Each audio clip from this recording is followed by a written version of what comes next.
Salut les devins, c'est Saikyo. Énormément de spoils et de choses à vous annoncer aujourd'hui dans cette vidéo-là. J'ai des spoils épisodes 119, 120, 121 et 122 de DBS parce qu'on a eu 3 magazines qui sont sortis en même temps au Japon. Il y a même eu une double édition du Weekly Shonen Jump parce que la semaine prochaine, il n'y aura pas de Weekly Shonen Jump. Parce que le week-end prochain, là, le week-end du samedi 16, il y a au Japon la Jump Festa. C'est l'événement dans lequel énormément de choses par rapport à l'ensemble des animés au Japon sont annoncées et Dragon Ball Super en fait partie. L'arc Survie de l'univers a été annoncé l'an dernier là-bas. Donc prochain arc de DBS, fin DBS, etc. On devra avoir de grosses annonces et de grosses révélations la semaine prochaine. J'ai aussi une image à vous montrer de l'épisode 120 de Dragon Ball Super, issu du code source du site de Fuji TV au Japon, des révélations sur le prochain éliminé Univers 7, sur le prochain univers détruit, sur le prochain combat de Vegeta, et là ça va faire plaisir à tout le monde. Donc vraiment, restez bien accrochés dans cette vidéo là, ça va faire super plaisir. Je remercie les traducteurs sur internet qui sont Herms98 et Goveta15 qui ont traduit tout ça en anglais. Et pour la traduction en anglais, cette semaine c'est un petit peu particulière, Inda est malade. Du coup, elle a fait une partie des traductions et je me suis occupé de l'autre moitié des trades. Je vois souvent des gens me dire « Ah mais tu sais pas traduire l'anglais, t'es nul ou je sais pas quoi ». Bon déjà, il n'y a pas de mal à pas parler anglais. Mais l'anglais est loin d'être mon souci, je parlais anglais couramment dans mon ancien boulot, etc. J'étais en relation avec des Allemands, des Américains, un petit peu de tout, ça se passait très bien. C'est juste que si quelqu'un me fait la traduction, ça me laisse beaucoup plus de temps à moi pour produire mes vidéos derrière. Donc ça on s'en fout un petit peu et je vais rentrer directement dans les synopsis des épisodes. Dragon Ball Super, épisode 119. La nouvelle victime de l'univers 7, la spécialité de l'univers 4. L'épisode sort ce 10 décembre 2017, cette semaine. On nous dit alors que sur l'arène, la bataille entre Vegeta de l'univers 7 et Cato Pesla de l'univers 3 était sur le point de se terminer. Cependant, Cato Pesla est soudainement ciblé, il trébuche et tombe de l'arène. D'autant plus que Vegeta et Gohan sont ciblés par quelque chose d'invisible et allaient presque tomber de l'arène. Quelqu'un qui est invisible, dont même le ki n'est pas senti, attaque C18.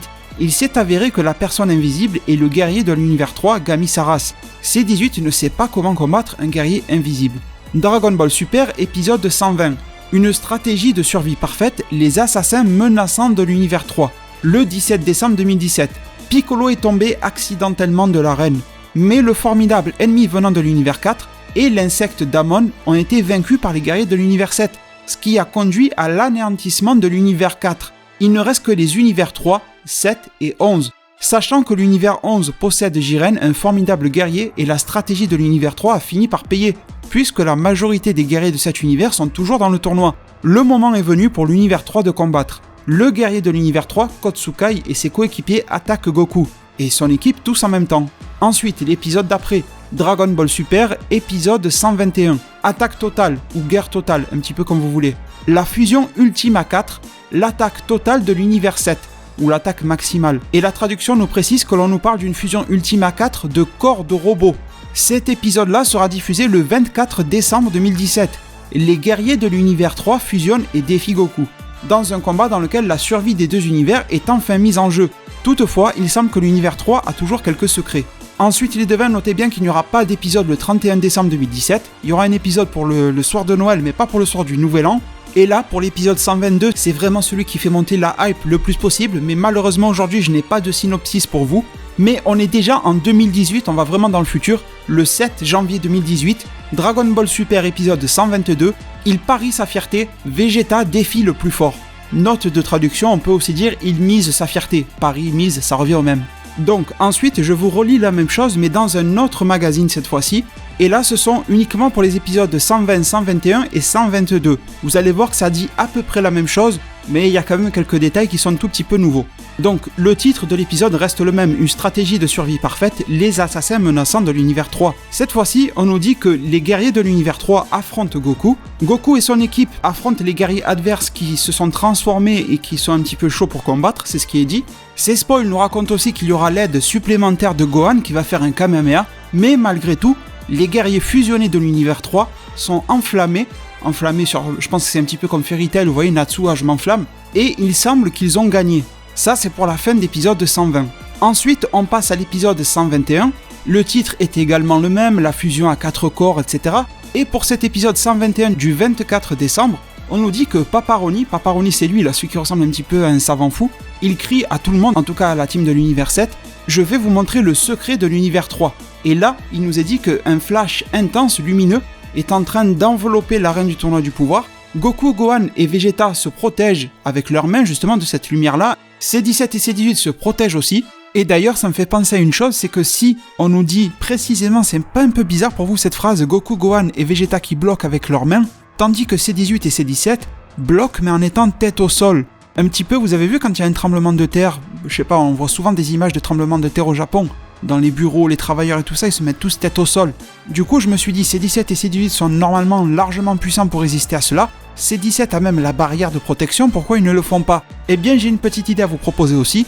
On peut se dire que, étant donné que c'est une fusion de robots, et qu'il y a un flash lumineux, etc., il se pourrait bien que leur fusion et la puissance de cette fusion-là, et les ondes magnétiques ou je sais pas trop quoi, vous avez compris, un délire de robot, font que ça fait du mal au niveau cellulaire à C17 et C18, c'est bien possible.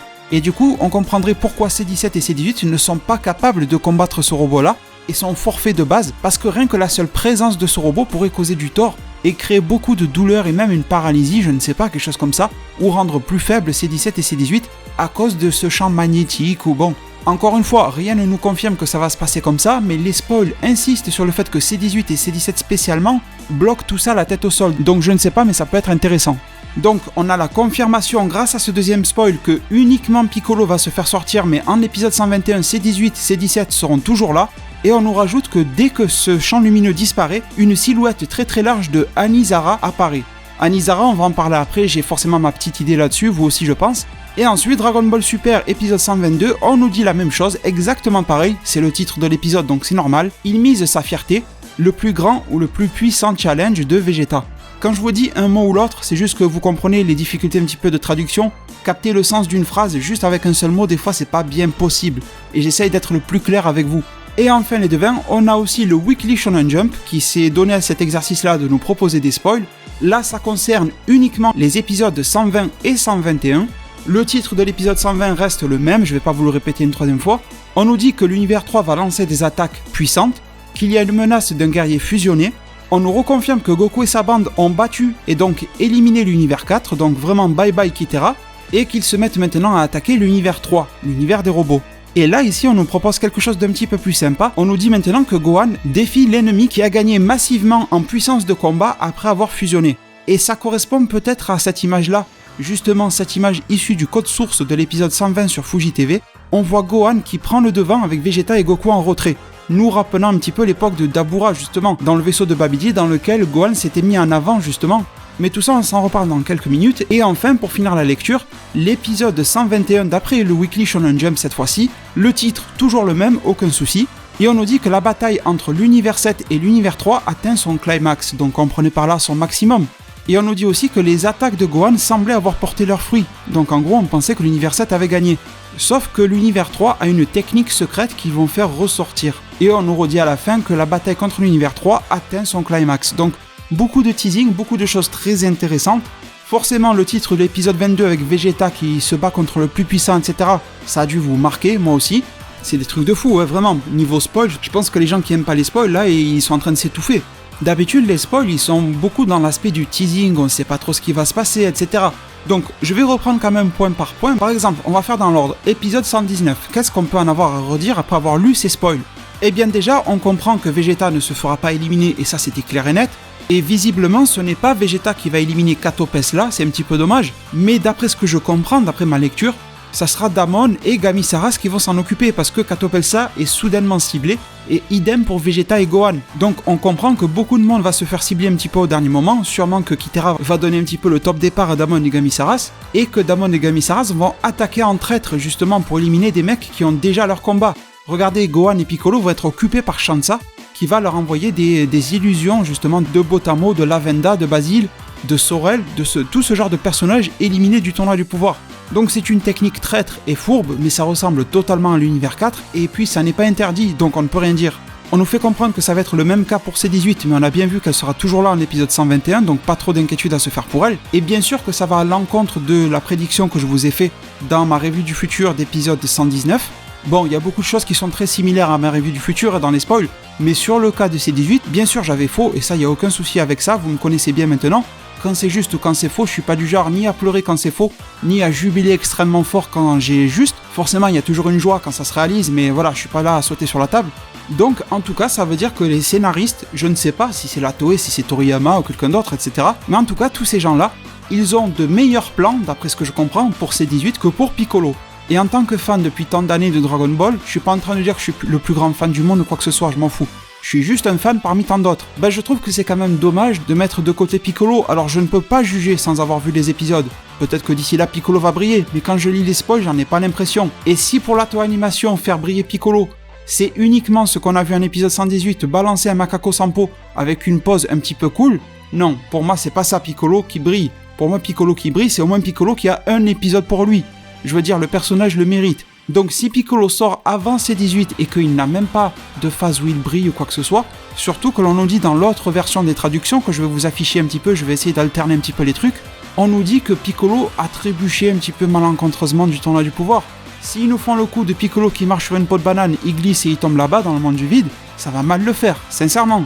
Donc oui, je suis très inquiet concernant le traitement de Piccolo, épisode 119, 120, machin, voir comment tout ça va se boucler, mais j'ai l'impression que ça va mal se terminer.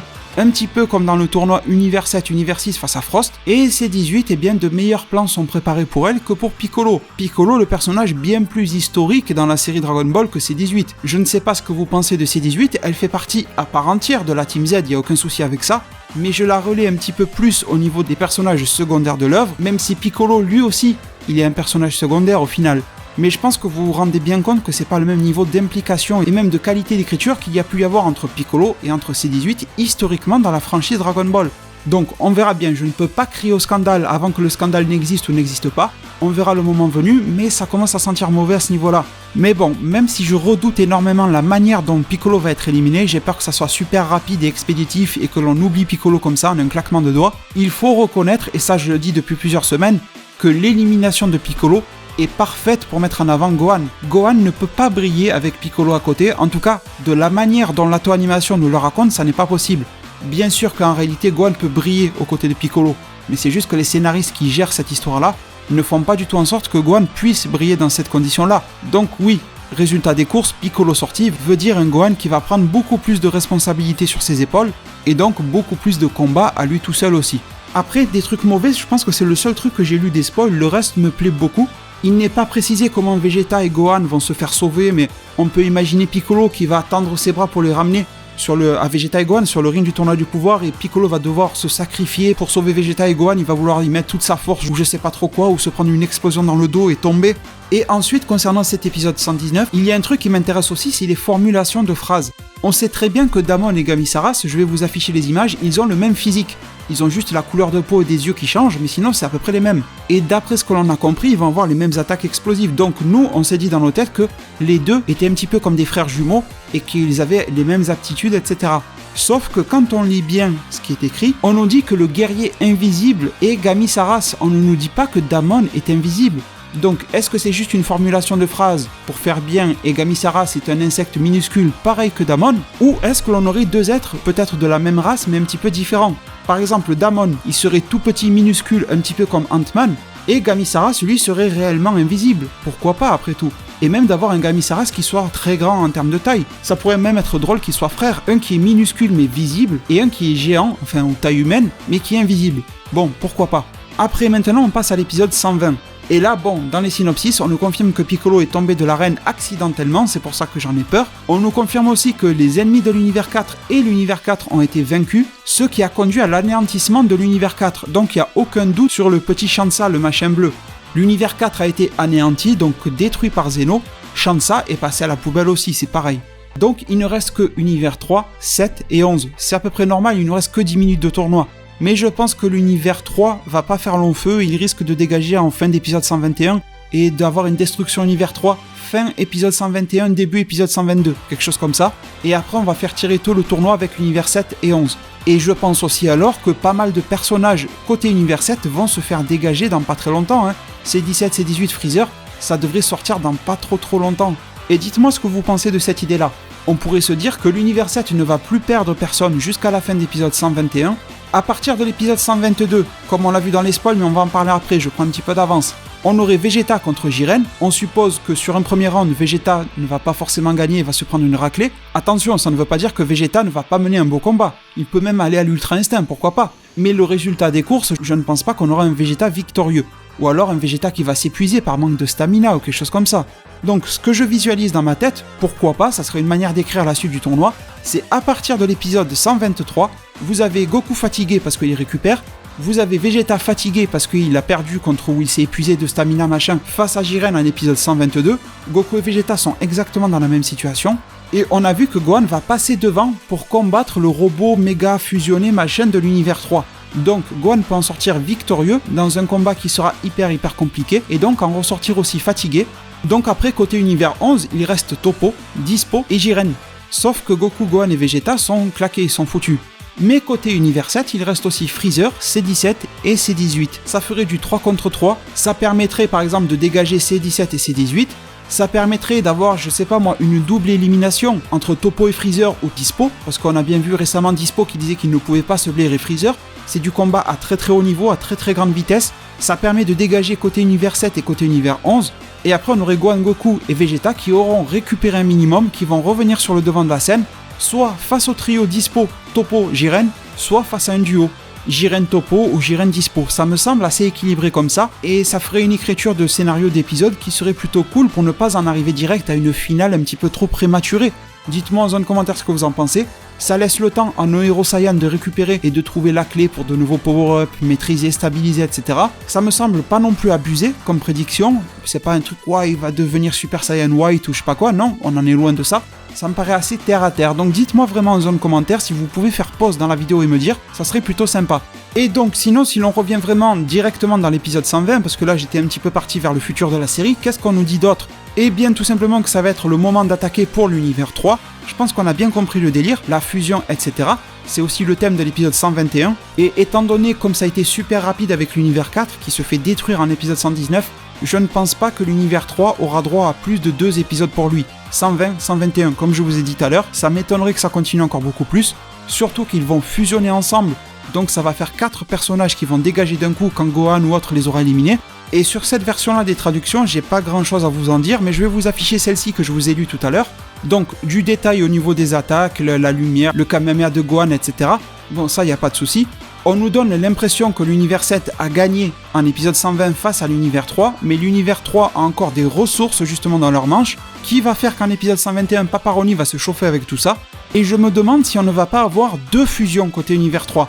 Vous allez comprendre pourquoi, parce que déjà les spoils d'épisode 120 nous annoncent que l'on va avoir une fusion d'univers 3, même si c'est pas le titre, regardez le synopsis, c'est écrit noir sur blanc. Donc vu comme ça, je dirais que épisode 120, on aura la fusion de Kotsukai, de Pancha et de Borareta, pour former le fameux Megazord là dont tout le monde parle. Je vous montre un visuel qui n'est pas du tout officiel, c'est un fanart, mais je pense que ça va ressembler à la finalité du truc. Et ce truc là risque de perdre face à Gohan. Et donc, épisode 121, voyant que ces robots ne marchent pas très bien, Paparoni se rajoute au combat, et on aurait une nouvelle fusion de cet être déjà fusionné, ces robots au final, hein, c'est juste un assemblage, avec Paparoni, qui lui serait un petit peu comme le pilote cette fois-ci. Et là, ça nous formerait le personnage de Ani-Raza. Je ne sais pas comment ils s'appelleront en épisode 120, mais en épisode 121, une fois que Paparoni est dedans, on aura Ani-Raza. C'est comme ça que je le vois, et ça nous permettrait justement d'avoir un robot très puissant en épisode 120, mais qui risque d'être un petit peu con sur les bords ou pas assez humanisé justement. Et en épisode 121, un mortel vient se rajouter à ça, se branche, se connecte à la nuque ou je sais pas trop quoi pour mieux piloter. Vous voyez un câble qui part de sa nuque jusqu'à l'ordinateur central de ce robot, etc. pour être directement relié sans aucune latence. Et là, on aurait un être encore un petit peu plus puissant, mais surtout beaucoup plus intelligent. Donc là, ça pourrait causer d'énormes problèmes sous cette forme-là. Je pense aussi que c'est correct comme vision des choses, et ça expliquerait pourquoi le synopsis d'épisode 120 nous parle d'un être fusionné, et pourquoi le titre d'épisode 121 nous parle d'un secret d'univers 3, et nous parle d'une fusion A4. Pourquoi nous parler d'une fusion A4 si on est déjà fusionné l'épisode précédent? Je pense que la réponse est là. Et maintenant, les devins, ça va être aussi la conclusion de la vidéo, le cas de Vegeta. Là, ça va être simple, même si je me pose quelques questions. Le titre de l'épisode 122, c'est « Il mise sa fierté, Vegeta défie le plus fort ». Je le rappelle, ce sera pour le 7 janvier 2018, l'an prochain. Bon, l'an prochain n'est plus très loin, mais bon. Donc, déjà, une chose très claire. Il n'y a pas écrit explicitement, noir sur blanc, Vegeta versus Jiren. Mais après, j'ai beau retourner cette situation-là dans tous les sens, qui est le plus fort sur ce tournoi du pouvoir? Pour moi, c'est Jiren. Je n'en vois pas d'autres. À part si d'un coup on nous sort que Toppo a une transformation de ouf qui dépasse Jiren, si Freezer se rebelle, il a une transformation de ouf qui dépasse Jiren, mais là ça ressemble plus à une fanfiction qu'à une vraie histoire, vous voyez. Donc même si ça n'est pas écrit, et je préfère le dire parce que si ça se réalise pas, on va me dire ah mais Saikyo tu m'avais dit que le spoil disait c'était Vegeta contre Jiren. Donc non, ça n'est pas écrit, je vais pas vous mentir. Mais je suis convaincu que ça va être un Vegeta contre Jiren, parce que quand il y a des titres comme ça pour nous teaser et tout, je me dis toujours que la Toei Animation essaie de jouer sur les mots, pour nous arnaquer, mais gentiment, vous voyez ce que je veux dire? Pour faire en sorte qu'on ait envie de voir l'épisode. Mais là, mis à part Jiren, je ne vois pas où peut être le jeu de mots, contre qui d'autre que Jiren Vegeta peut tomber. Et puis, on nous a teasé récemment que Vegeta voulait aller se taper contre Jiren, Vegeta avait l'air plutôt confiant. Goku a eu son tour, et généralement, quand Goku rate son tour, ensuite c'est au tour de Vegeta. Donc je ne vois pas pourquoi ça dérogerait à la règle aujourd'hui, enfin en janvier. Après, on va parler un petit peu de l'issue du combat et des transformations. Alors, je vous ai révélé récemment que le jeu Dragon Ball FighterZ, il y avait des rumeurs, mais à moitié spoiler quoi, parce que la source était fiable, nous disant que Vegeta Ultra Instinct était un DLC pour le jeu Dragon Ball FighterZ. Donc Vegeta Ultra Instinct dans ce jeu, normalement ça sent bon pour Vegeta Ultra Instinct dans la série. Ensuite, je vous ai dit aussi une chose, c'est que Monsieur Toshio, un des scénaristes de la Toei Animation, il a dit qu'il avait écrit un très cool épisode sur Vegeta, et quand on calcule par rapport au délai de production, je vous avais dit que cet épisode-là sortirait pour janvier, et voilà le titre de l'épisode 122 pour le mois de janvier, ça a l'air de correspondre aussi. Par contre, on n'a aucune confirmation que Toshio est à la rédaction de l'épisode 122, pour le moment on sait juste que Toshio a écrit l'épisode 121, mais pour le 122 on n'a pas d'infos. Donc il est possible aussi que Toshio ait écrit un épisode sur Vegeta, mais la semaine qui suit, celle du 7 janvier ou fin janvier, voilà, c'est pas forcément la même chose, mais vraiment on est en train de s'approcher de ça.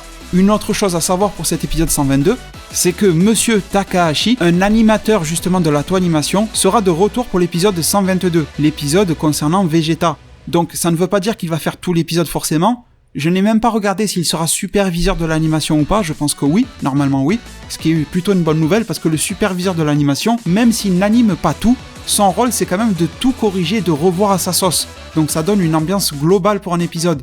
Et par exemple, Monsieur Takahashi s'était occupé de la fin de l'épisode 110 de DBS.